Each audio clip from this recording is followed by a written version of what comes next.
Okay, B'Shem Hashem, Na'aseh v'Natzliach. We missed everybody, and we are continuing the chapter, second chapter, page 27 on the bottom, Chaf Zayin on the bottom, Alie Shiur. So, there's a tremendous chiddush from Rabbi Chaim Brisker, the person that revolutionized the learning of Torah in the yeshivas. Rabbi Chaim says that there's two elements to tefillah. One element is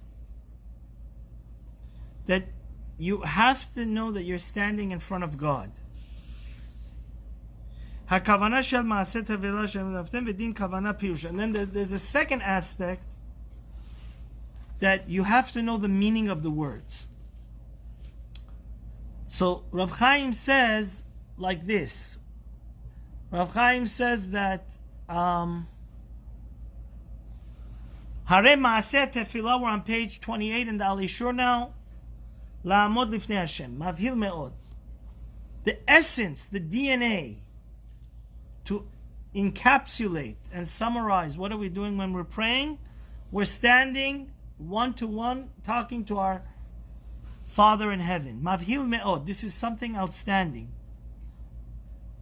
He says already when you're bar mitzvah, he says even a little bar mitzvah boy, my cousin just got bar mitzvah, he has to know how to stand before God.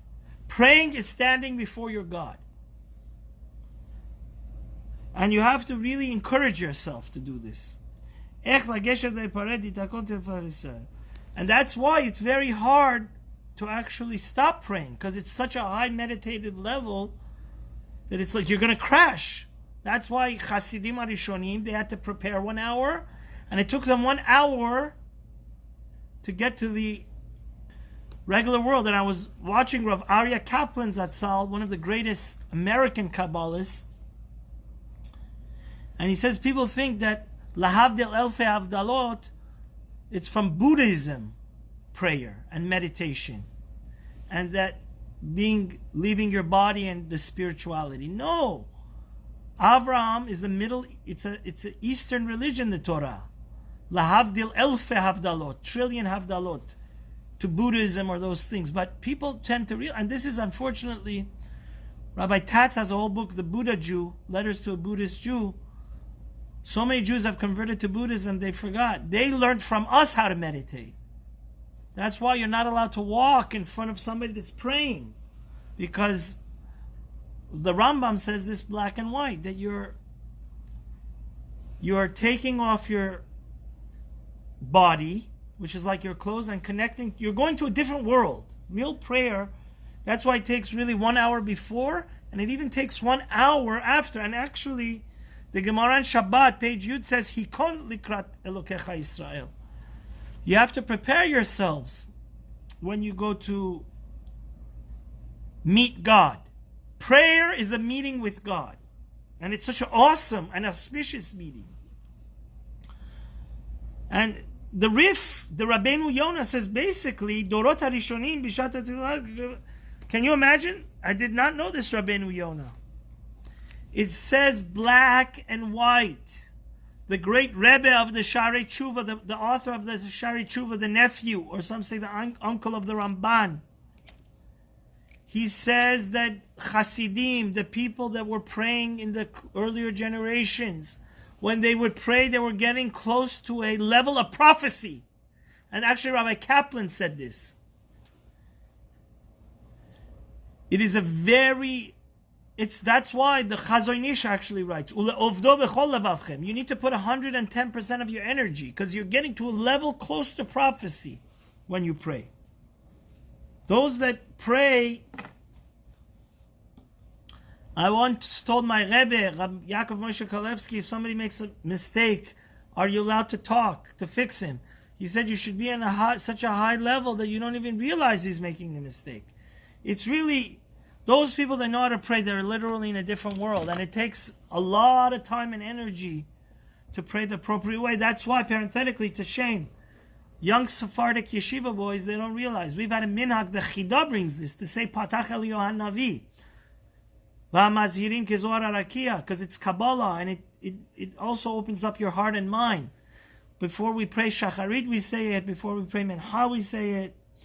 And it says, it says, unfortunately, in this orphan generation, this generation that we're so far away from holiness, it's hard to know.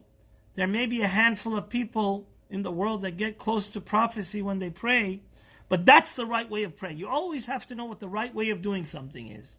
And maybe someday you'll get there. But if you try to belittle and misrepresent the Torah, then that's wrong.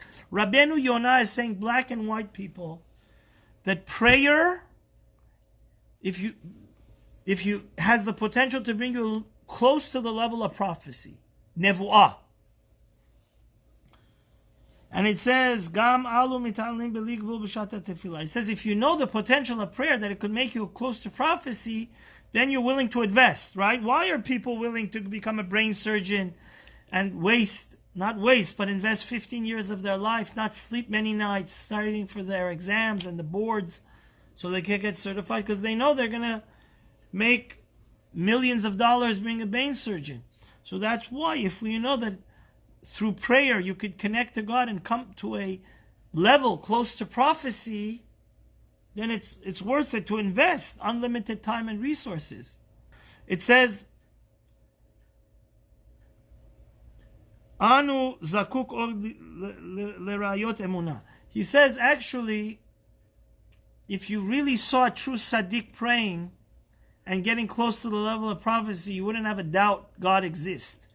That's why Rabbi Yisrael Salanter, they would say, like, if somebody saw, the Bali Musar say, if somebody would see Rabbi Yisrael Salanter, he was so angelic and so lofty, close spiritual, close to God, you could never make that fundamental mistake to think that we came from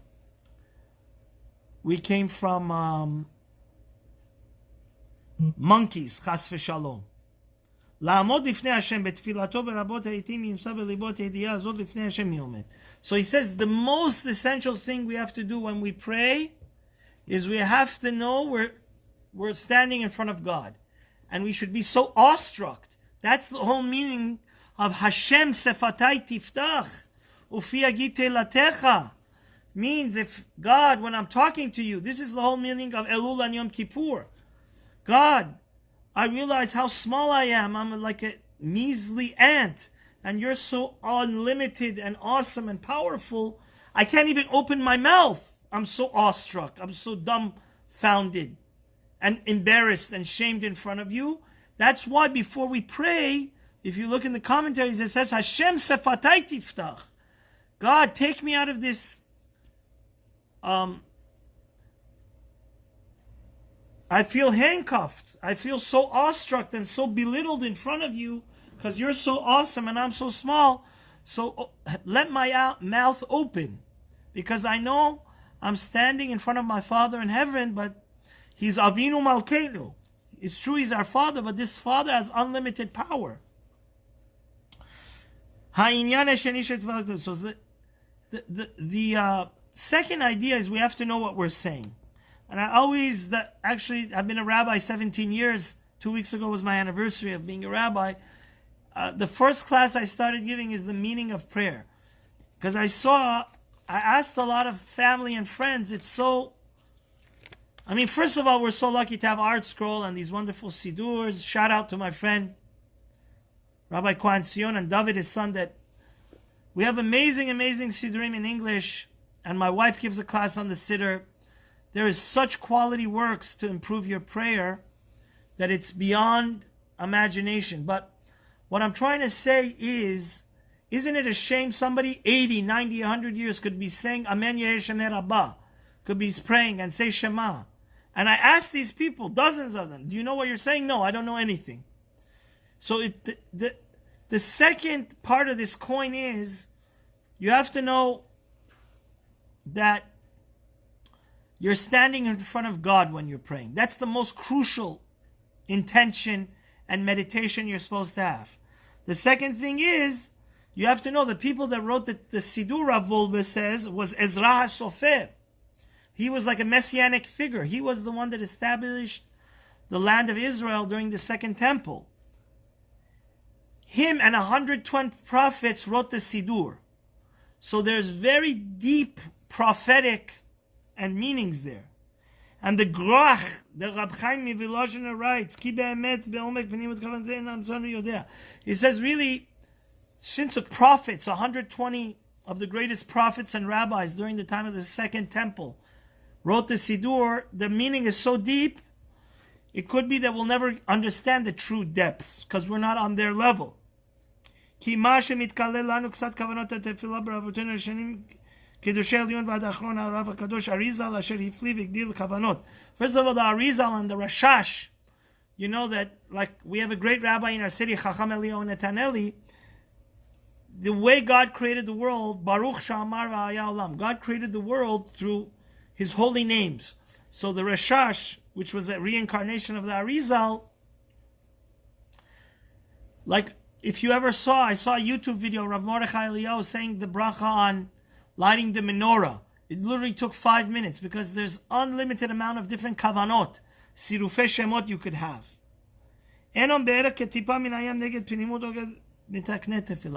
Rav Wolbe says something, it's mind-boggling. He's saying the depth of the words of tefillah, even the Arizal and the Rashash, which were books, is only like a drop in the sea of to the real meaning, the depths of the world. Which means, when you pray, these words have a sea, an ocean of meaning in them.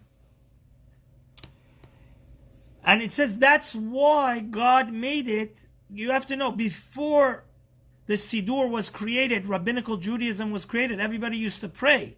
From the time of Avraham, they used to pray Shachrit. From the time of Yitzchak, he said it should be a Jewish tradition to pray Mincha. Yaakov Abinu made the tradition of Arbit. But people used to pray in their own words. The reason why we take the Sidur is because it was written by prophets, and each word can pierce the heavens, and it rectifies and causes blessings to come, tikkun, rectification to come in all the words and all the different spheres. Every time you pray, you create new rectification and blessings and balance in the force of the world.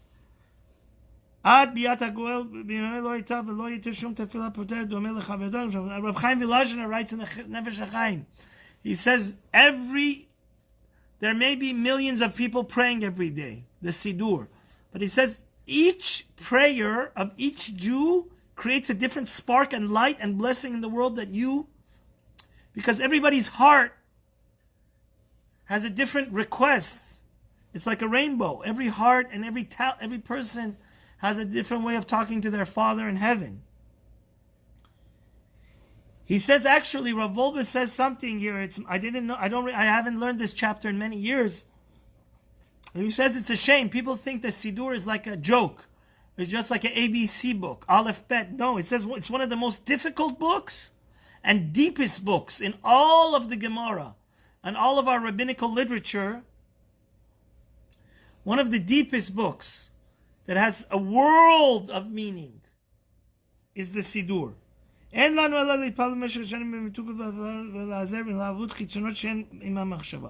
So Rav Wolbe says the right way to pray is slow and steady. God bless the chief rabbi of Tehran, Chacham Yedidia. Some people, I'm telling you, they really need to get a speeding ticket.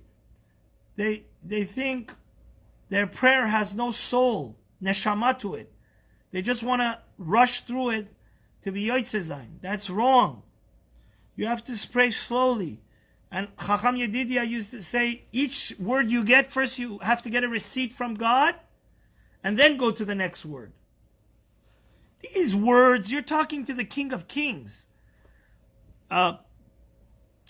Parenthetically, every prayer, every time you say God's name, for those big shots that think they're perfect tzaddikim gevurim and they have nothing to do teshubah about, the Chaya Adam brings from the Zohar Kodesh, from the Arizal, that every time you say God's name without proper intention, it's like you went against the 10 Commandments. And you said God's name in vain, Rahman al-Itzlan. So, you have to put a lot of work. The Chazon Ish writes that he put more effort into prayer than even his works, which he was one of the greatest geniuses of Torah. in the last 100 years.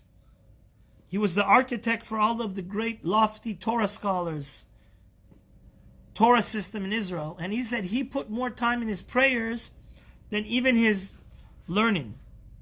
Because you can't be successful in your learning without prayer. So, you shouldn't think you're like a big sabbatical for praying a long time.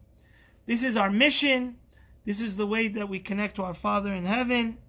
Don't think you're a big shot and a Sadiq Amur if your Shemona Esrei takes 5 minutes longer than the average Joe Schmo, because this is really, you're not doing something above the letter of the law. You're getting close to doing it correctly. It's really a big challenge. It's one of the greatest challenges to pray with tremendous intention.